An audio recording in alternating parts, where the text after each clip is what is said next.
லாபஸ்தானாதிபதி குருவின் பார்வையில் வர்றதுனால உங்களுக்கு தொழில் விருத்தி ஏற்படுறதுக்கு வாய்ப்பு இருக்கு. வழக்கு சார்ந்த விஷயங்கள் உங்களுக்கு வெற்றியை தரும்.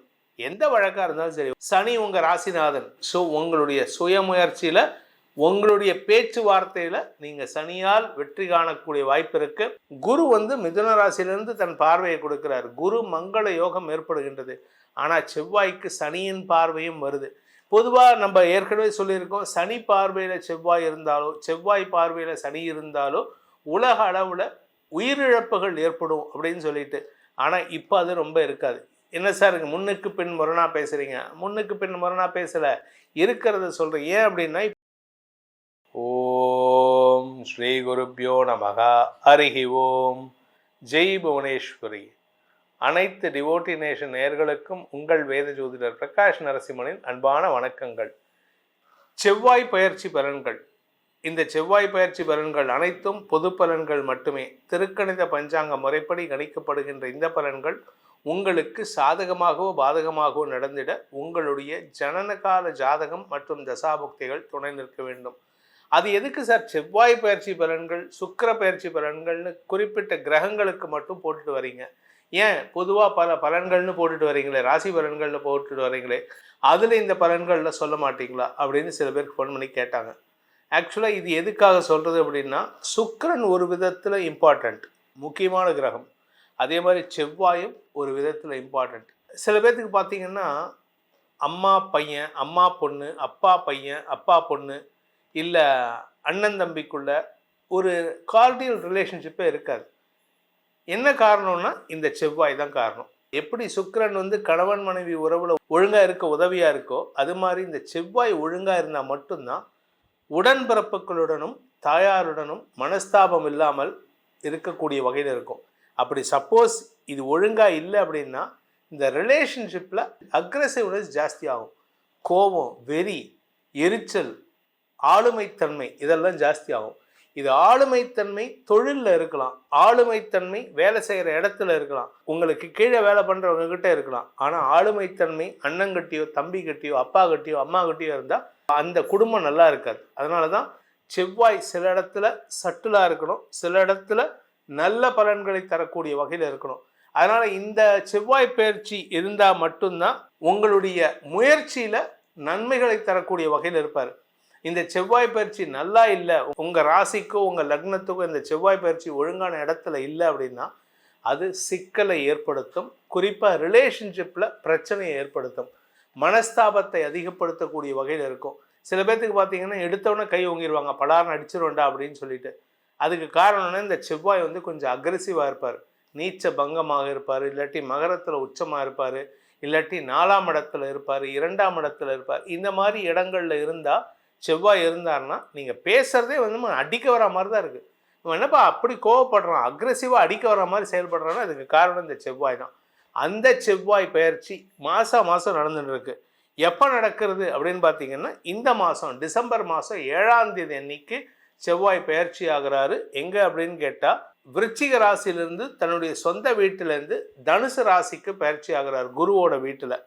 இந்த குருவோட வீடுங்கிறது அவர் உச்சஸ்தானத்தை நோக்கி பயணிக்கிறார். அதில் இந்த நல்ல விசேஷம் என்னென்னா, குரு மிதுன ராசியிலிருந்து தன் பார்வையை கொடுக்கிறார். குரு மங்கள யோகம் ஏற்படுகின்றது. ஆனால் செவ்வாய்க்கு சனியின் பார்வையும் வருது. பொதுவாக நம்ம ஏற்கனவே சொல்லியிருக்கோம், சனி பார்வையில் செவ்வாய் இருந்தாலோ செவ்வாய் பார்வையில் சனி இருந்தாலோ உலக அளவில் உயிரிழப்புகள் ஏற்படும் அப்படின்னு சொல்லிட்டு. ஆனால் இப்போ அது ரொம்ப இருக்காது. என்ன சார் முன்னுக்கு பின் முரணா பேசுகிறீங்க? முன்னுக்கு பின் முரணா பேசலை, இருக்கிறத சொல்கிறேன். ஏன் அப்படின்னா இப்போ சனியுடைய பார்வையில் செவ்வாய் இருக்கார், சனியுடைய 10ஆம் பார்வையில் செவ்வாய் இருக்கார், செவ்வாயுடைய 4ஆம் பார்வையில் சனி இருக்கார். ஆனால் அதே சமயம் இந்த செவ்வாய்க்கு குரு பார்வை இருக்குது. குரு பார்வையில் எந்த கிரகம் இருந்தாலும் தன்னுடைய ஆக்ரோஷத்தன்மையை குறைச்சிரும். செவ்வாய் சனியின் பார்வையில் இருந்தால் ஆக்ரோஷத்தன்மை நெருப்பு மாதிரி இருப்பார். குரு பார்வையில் செவ்வாய் இருந்தால் வீட்டுக்குள்ளார ஒரு சிம்னிக்குள்ளார விளக்கேற்றி வச்ச எந்த அளவுக்கு பாதுகாப்பாக இருப்பார். அந்த மாதிரி குரு பார்வையில் செவ்வாய் வந்தாருன்னா ஒரு சிம்னிக்குள்ள அடங்கின நெருப்பாக இருப்பார். ஆனால் சனியின் பார்வையில் வந்தால் வீட்டையே பற்ற வைக்கிற அளவுக்கு ஆற்றல் வந்துடும். அதனால தான் இந்த குரு பார்வையில் வர செவ்வாய் ஒரு மாற்றத்தை தரக்கூடிய செவ்வாய் பயிற்சியாக இருக்குது. அதுவும் குருவோட வீட்டுக்கே போகிறார். சனியும் குருவோட வீட்டில் இருக்கார். அதனால சனியின் பாதிப்பு குறையக்கூடிய நேரம். இந்த சனி பாதிப்பு குறையக்கூடிய செவ்வாய் பயிற்சி எப்போ நடக்கிறதுனா டிசம்பர் 7ஆம் தேதியிலேருந்து ஜனவரி 15ஆம் தேதி வரைக்கும் தனுசு ராசியில் செவ்வாய் இருக்க போகிறாரு. குருவின் பார்வையில் குரு வக்கரமாக இருக்கார். அதனால் என்னென்ன பலன்கள் உங்களுக்கு கிடைக்க போகிறது உங்கள் ராசிக்கு அப்படின்னு இப்போ பார்க்க போகிறோம். மகர ராசியில் பிறந்தவர்களுக்கான செவ்வாய் பயிற்சி பலன்கள். இந்த செவ்வாய் பயிற்சி உங்களுக்கு ஒரு பெரிய லாபத்தை கொடுக்கும். என்ன சார் லாபம் அப்படின்னு கேட்டால், 12ஆம் இடத்துக்கு வந்திருக்கார். என்ன சார் லாபம்? நிலம் சார்ந்த லாபம் ஏற்படும். வண்டி, வாகனம், நிலம், தாயாரின் ஆலோசனையின் பேரில் நீங்கள் எடுக்கும் முடிவுகள் லாபத்தை கொடுக்கும். தாயாருடைய ஆரோக்கியத்தில் இப்போ செலவு இருக்குது, அதை பற்றி கவலைப்பட வேண்டாம். பட் இருந்தாலும் உங்களுக்கு பெரிய லாபத்தை தரக்கூடிய வகையில் இருக்குது. சேமிப்புகள் அதிகரிக்கக்கூடிய நாட்களாக இந்த செவ்வாய் பயிற்சி இருக்கும். ஏதோ ஒரு விஷயத்தில் ஒரு சேமிப்பு இருக்கும். திடீர்னு பார்த்தீங்கன்னா உங்களுக்கு ஒரு சேமிப்பு மெச்சூரிட்டி ஆகும். மெச்சூரிட்டி உங்களுக்கு கைக்கு பணம் வரும். இந்த வருமானத்தினால உங்களுக்கு ஆதாயம் ஏற்படுறதுக்கு வாய்ப்பு இருக்குது. ஆனால் செலவு ஏதாவது இருக்கான்னு கேட்டால் ஃபாரின் ஆப்பர்ச்சுனிட்டி வரும். நீங்கள் ஃபாரின் போகிறதுக்கு வாய்ப்பு இருக்குது. வெளிநாட்டுக்கோ வெளியூருக்கோ ட்ராவல் பண்ணுவீங்க. இந்த ட்ராவல்னாலையும் உங்களுக்கு வருமான அதிகரிப்பு ஏற்படுமே தவிர நஷ்டம் ஏற்படாது. லாபஸ்தானாதிபதி குருவின் பார்வையில் வர்றதுனால உங்களுக்கு தொழில் விருத்தி ஏற்படுறதுக்கு வாய்ப்பு இருக்குது. தொழிலுக்கான பயணமாக வெளிநாட்டு பயணம் ஏற்படுறதுக்கு உண்டான யோகம் ஏற்படும். 12ஆம் இடத்துக்கு வராரு, எனக்கு ஏதாவது நஷ்டம் வருமா, தூக்கத்தை கெடுக்குமான்னு கேட்டால் ஆமாம், தூக்கத்தை கெடுக்கும். ஃபாரின் ட்ராவல், நீங்கள் ஃபாரின் போயிட்டு யூஎஸ் போயிட்டு வந்தீங்கன்னா 12 ஹவர்ஸ்க்கு நீங்கள் தூங்கிட்டே இருப்பீங்க. ஆனால் தூக்க நிம்மதி இருக்காது. Your sleep will be disturbed. அதனால் உங்களுக்கு நிம்மதியற்ற சூழ்நிலை ஏற்படும். இதில் 10ஆவதுக்கு இங்கே வந்ததுக்கப்புறம் உங்கள் பிஸ்னஸை கவனிக்கணும் அப்படிங்கிறதுனால ஒரு பதட்டம் ஏற்படுறதுக்கு வாய்ப்பு இருக்குது. வழக்கு சார்ந்த விஷயங்கள் உங்களுக்கு வெற்றியை தரும்.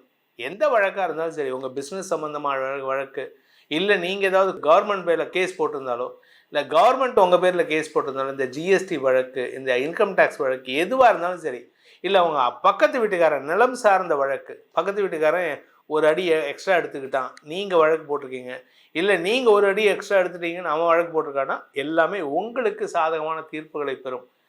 சார் நீங்கள் என்ன சொல்கிறீங்க, 12ஆம் இடத்துல செவ்வாய் இருக்கார், எப்படி வெற்றியை தரணும்னா, அவர் பார்க்குற இடம் தான் முக்கியம். இருக்கிற இடம் முக்கியம் கிடையாது, பார்க்குற இடம் தான் முக்கியம். பார்க்குற இடம் 3ஆம் இடத்தை பார்க்குறாரு, வெற்றியை தருவார். சனி உங்கள் ராசிநாதன். ஸோ உங்களுடைய சுயமுயற்சியில், உங்களுடைய பேச்சுவார்த்தையில் நீங்கள் சனியால் வெற்றி காணக்கூடிய வாய்ப்பு இருக்குது. அதே சமயம் பார்த்தீங்கன்னா அரசியல் துறை சார்ந்தவர்களுக்கு இந்த காலகட்டத்தில் செலவுகள் ஜாஸ்தி ஆகிறதுக்கு வாய்ப்பு இருக்குது. இட் இஸ் அ இன்வெஸ்ட்மெண்ட், முதலீடு. ஏன்னா வரக்கூடிய எலெக்ஷனில் உங்களுக்கு உங்கள் பேரை காப்பாற்றிக்கணும் இல்லை, அதுக்கு முதலீடு பண்ணுறதுக்கு உண்டான வாய்ப்புகள் வரும். அதே சமயம் பார்த்தீங்கன்னா கடன் ஜாஸ்தி வாங்குவீங்க. இப்போ கடனும் வாங்குவீங்க, ஒரு சமயம் ஒரு சேமிப்பு வரும். ஒரு இடத்துல பார்த்தீங்கன்னா கடன் ஜாஸ்தி ஆகும். எதுக்கு கடன்? உங்களுடைய ஸ்டேட்டஸை உயர்த்திக்கிறதுக்காக, உங்களுடைய பதவியை நிலைநிறுத்திக்கிறதுக்காக கடன் வாங்குவீங்க. கடன் ஜாஸ்தி ஆச்சுன்னா தப்பு கிடையாது, ஆனால் கடன் அபரிமிதமாக போகக்கூடாது. உங்களுடைய வருமானம் 10 லட்சம்னா 1 கோடி வாங்கலாம். உங்களுடைய வருமானம் 10 லட்சம், ஆனால் நான் 10 கோடி வாங்கியிருக்கேன்னா அதுக்கு யாருக்கு அதுக்கு வட்டி கட்டுவா? இந்த வட்டி கட்டுற அளவுக்கு உங்கள்கிட்ட தகுதி இருக்கான்னு நீங்கள் பார்த்துக்கோங்க. பெரிய மனிதர்களின் தொடர்பினால் உங்களுக்கு சில மாற்றங்கள் ஏற்படும். அந்த மாற்றம் உங்களுக்கு வளர்ச்சியை தரும். அந்த மாற்றம் உங்களுக்கு வெற்றியை தரும். இந்த செவ்வாய் பயிற்சிக்கான பரிகாரம் மகர ராசியில் பிறந்தவர்களுக்கு அப்படின்ட்டு பார்த்தீங்கன்னா சோமாஸ்கந்த மூர்த்தியை வழிபட வேண்டும். அது என்ன சோமாஸ்கந்த மூர்த்தி? சிவன் பார்வதி 2 பேர்த்துக்கு நடுவில் முருகன் உக்காந்துருக்கணும். இந்த மாதிரி குழந்தை முருகனாக இருக்கக்கூடிய சோமாஸ்கந்த மூர்த்தியை வழிபட்டு வாருங்கள். உங்கள் வாழ்க்கையில் குழந்தை முருகனாக இருந்து அனைத்து சித்து விளையாட்டுகளையும் அந்த முருகன் ஏற்படுத்தி சிந்தனைக்கு ஒவ்வாத வெற்றிகளை உங்களுக்கு வாரி வழங்கிடுவான். இந்த செவ்வாய் பயிற்சியானது உங்களுடைய தனிப்பட்ட ஜாதகத்துக்கு எப்படிப்பட்ட பலன்களை நல்கக்கூடிய வகையில் இருக்குது அப்படின்னு தெரிஞ்சுக்கணும்னு ஆசைப்படுறவங்க கீழே கொடுக்கப்பட்டுள்ள தொலைபேசி எண்களில் தொடர்பு கொண்டு பலன்களை அறிந்து கொள்ளலாம். இதன் மூலமாக உங்களுடைய வாழ்க்கையில் ஏற்படக்கூடிய ரிலேஷன்ஷிப் பிரச்சனைகளையும், குறிப்பாக உறவுகளுக்குள்ள உங்கள் மனஸ்தாபங்களை குறைப்பதற்கும், வேலை செய்கிற இடத்துல உங்களுடைய ஆக்ரோஷத்தன்மையை குறைப்பதற்கும் இது உதவிகரமாக இருக்கும். அதே சமயம் சில பேர்த்துக்கு தேவையில்லாமல் போலீஸ் கேஸு வழக்குன்னு இல்லாமல் இருக்கிறதுக்கும் இது உதவிகரமாக இருக்கும். இதன் மூலமாக உங்களுடைய எதிர்காலம் சிறப்பாக இருக்கிறதுக்கு உதவிகரமாக இருக்கும் என்பதை சொல்லி உங்கள் அனைவருக்கும் நல்வாழ்த்துக்களை தெரிவித்துக் கொண்டு உங்களிடமிருந்து விடைபெறுவது உங்கள் வேத ஜோதிடர் பிரகாஷ் நரசிம்மனின் அன்பான வணக்கங்களுடன். நன்றி, வணக்கம்.